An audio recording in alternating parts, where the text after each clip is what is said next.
Golko. He's our VP of New Ventures and Strategic Advisory. Steve's been with Sproule for over 11 years, and he's basically our de facto go-to guy on anything to do with type curves. He's written several papers on property evaluation methodologies and best practices. And today, Steve's going to share some perspectives on key resource plays and insights being derived using our new play metric insights. And basically, this is our new type curve and economic analysis offering. So, welcome, Steve. All right, thank you. Can you guys hear me? All right. Thank you, Chris, for your insights, and I will be happy to be the fourth person to welcome everyone and say thank you for joining.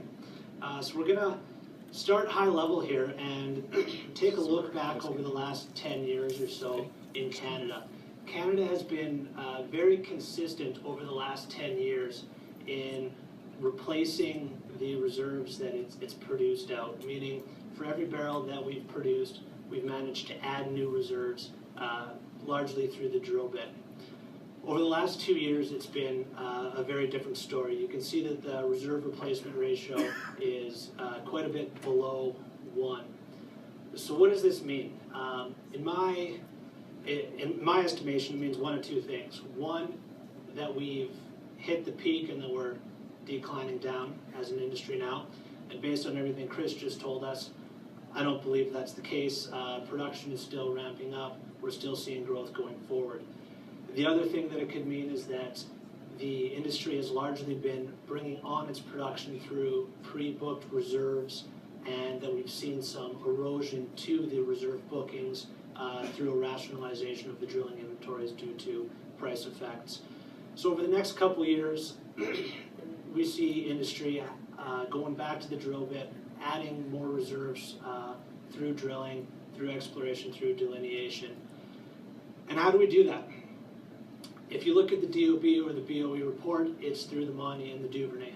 Most of the articles that you see coming out right now talk about all of the capital flowing into these two plays, which makes sense. They're big plays, they're exciting plays. They've got really big wells, they've got great economics along with them, and they've got running room to look at years and years of production ahead. But not everybody is tolerable for the risk profile that comes along with something like the Montney or the Duvernay. Not everyone wants to get into a play with high capital costs per well, likely with a lot of infrastructure costs associated to bring these plays on development. So this presentation really is to show that Canada is, it's not a two-trick pony. There's lots of opportunities out there, and we're going to dive into three of these opportunities.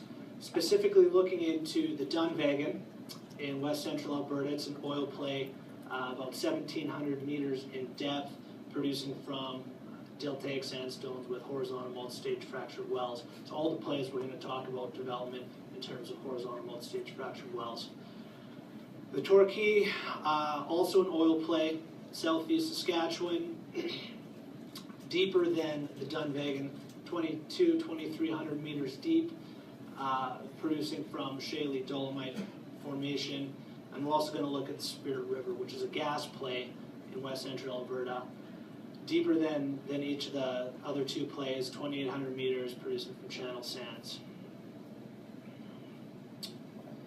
So let's take a look at the Dunvegan, specifically focusing in on the Carr and Elmworth areas. If we look at the drilling activity over the last number of years, we were at about 80 to 100 wells per year before the downturn. In the last couple of years, it's really fallen off quite a bit.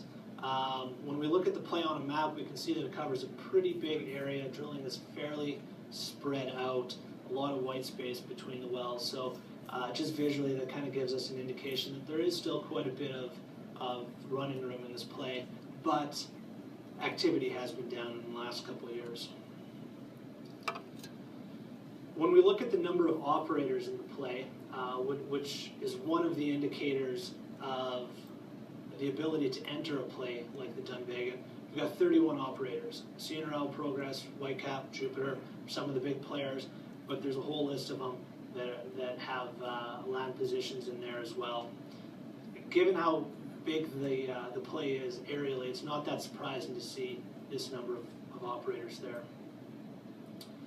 And if we look at the drilling results over the last number of years, the red bars represent your IP90 oil rates, and the blue bars represent estimated EURs in thousands of barrels. We can see that the play was fairly steady at about 160, 170 barrels per day IP.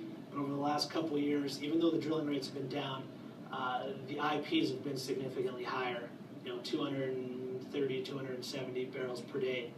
And the EURs have followed as well. So we've gone from about 130, 140,000 barrels to about 200,000 barrels. So quite a significant improvement over the last couple of years. And if we were to do a deeper dive, we'd want to take a look at, well, have people just been drilling the sweet spot over the last couple of years? Have there been completion changes? What's driving these changes? And when we compare that 200,000 barrel EUR to the Sproule type curves, we can see that that lines up with our CAR Tier 4 type curve. So when we get a couple slides ahead and we start to compare the plays, all of the numbers are going to be based on our Tier 4 curve for the CAR area. Moving over to the Torquay, much smaller play aerially, very concentrated. You can see that there's quite a few wells there. The drilling activity has been pretty steady, even through the downturn. The pace really hasn't fallen off too much here. And with it being a smaller play, not that surprising to see that there's a much smaller number of operators in the area. And in fact, you've really only got 2 or 3 operators with any significant holding here. Comparing the Torquay to the Dunvegan, we can see that Torquay has gone through a consolidation already, and it's largely held by a single player. So, when we're looking at opportunities to get into a play, you're going to have obviously a lot different approach to something like the Torquay than you do the Dunvegan, where you've got numerous operators in there. Looking at the history of results within the Torquay, the IPs have been incredibly steady over the last 5 years, about 140 barrels per day. Again, that's the red bars. And the IPs have been relatively steady, but slightly decreasing over the last couple of years. Again, if you were looking at an acquisition opportunity here, you'd want to drill down and figure out why that is. Is that due to interference? Is that due to rate-restricted IPs, but just drilling further out into the halo? You'd want to figure out where that EUR is coming from. But over the last year or two, it's been about 100,000 barrel EUR, which equates to our Tier 4 type curve there. So it is just a coincidence that we're talking Tier 4 in both these plays. When we go through and create our type curves, we create a suite that covers the entire spectrum of results. A Tier 4 in one play is not necessarily equal to a Tier 4 in another play, but we will take a look at how these curves compare coming up. So over to the Spirit River, we'll do the same type of walkthrough on the Spirit River. Drilling activity has been fairly steady. It has declined a little bit since the downturn, but more wells than the other plays, both 300, 400 drills per year. Again, you can see that this play covers a very large aerial extent. There are quite a few wells, but it looks like there's still quite a bit of opportunity there as well. Still quite a bit of space in between plays. Now, knowing the Spirit River, there's both a channel play and a regional play. So you wouldn't expect to see full coverage across the channels, but with the regionals, you would expect it to fill in a little bit more.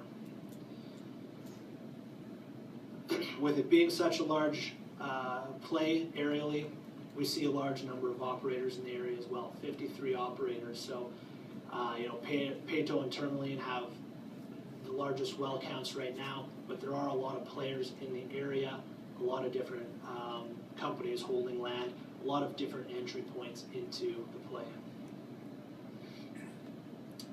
IPs and EURs steadily increasing over time. The completions are becoming more and more effective, and the well results are getting better and better and better.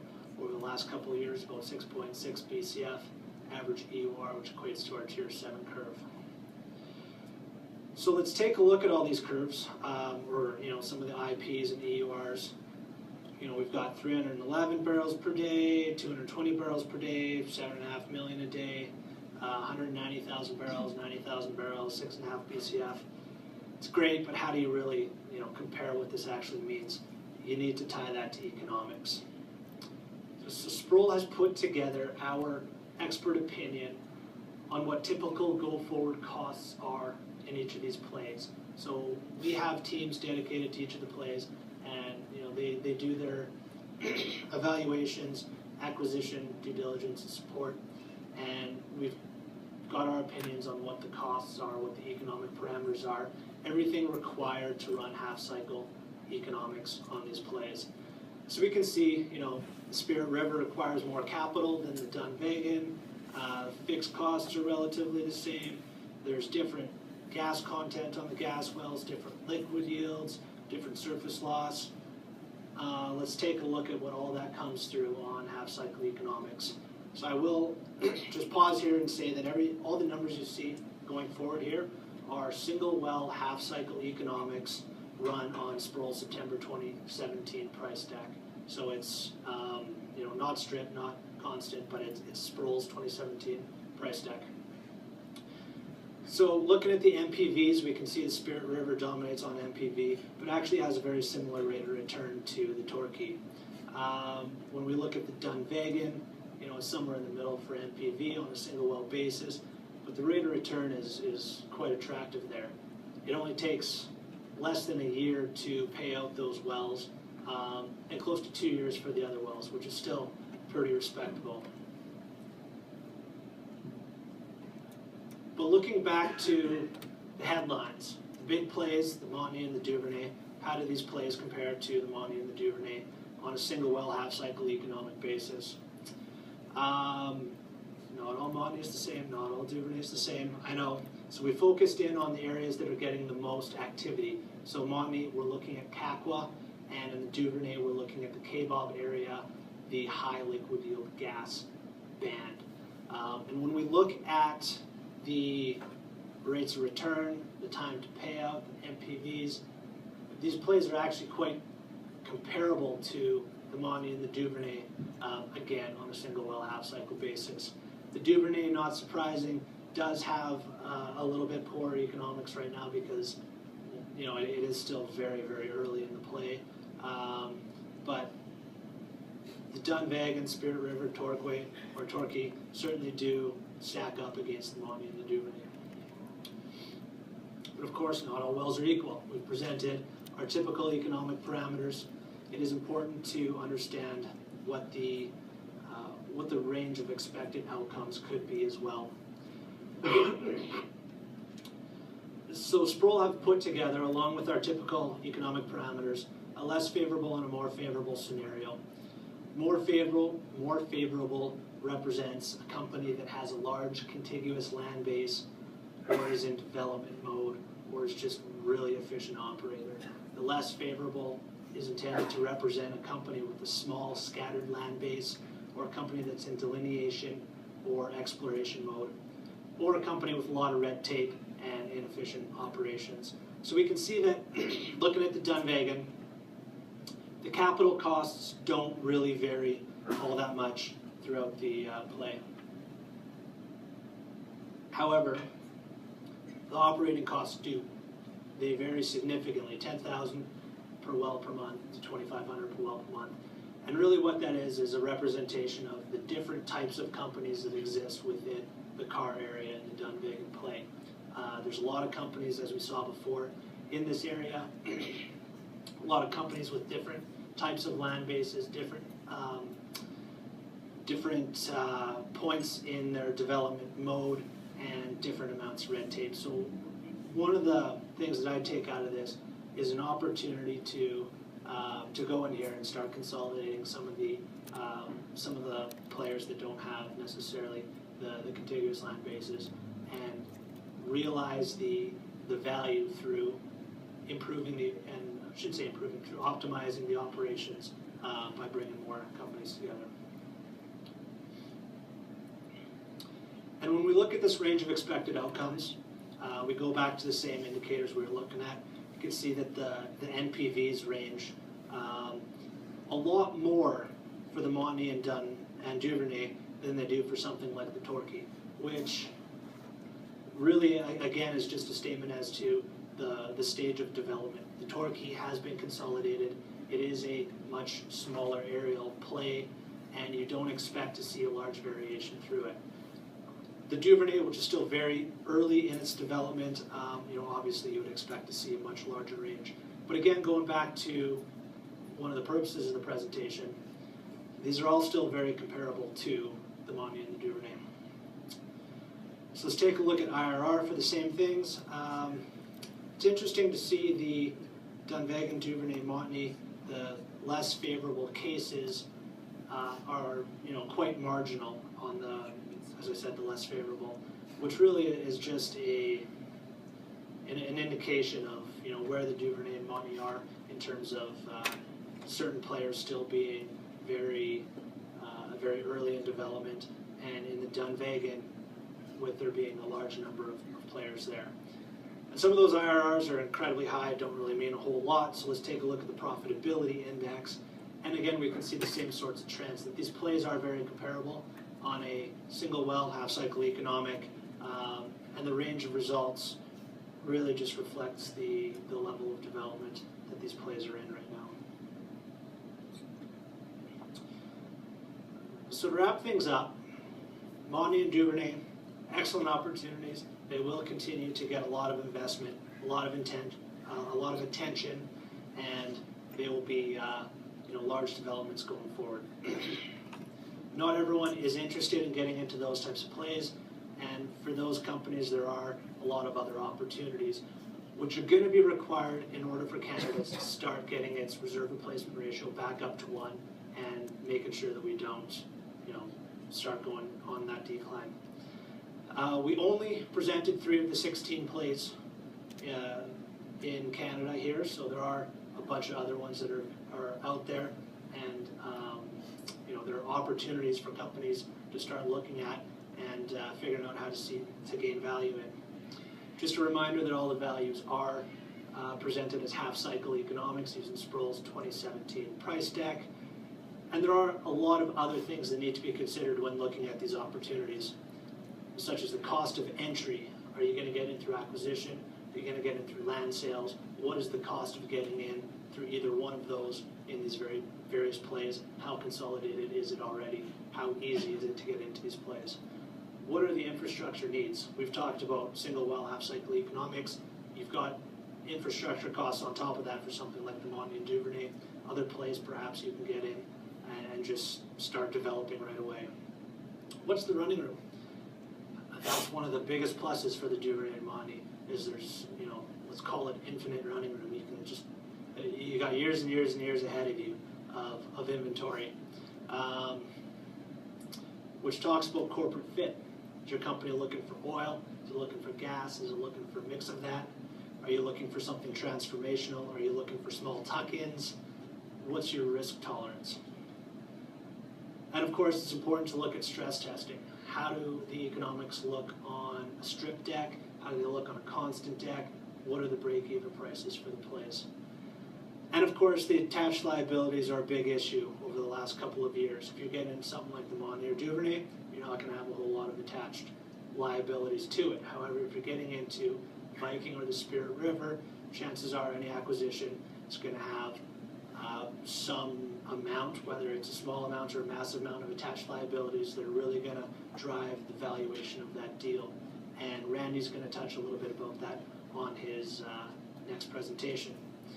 So with that, I'm going to read through this word for word and open it up for questions.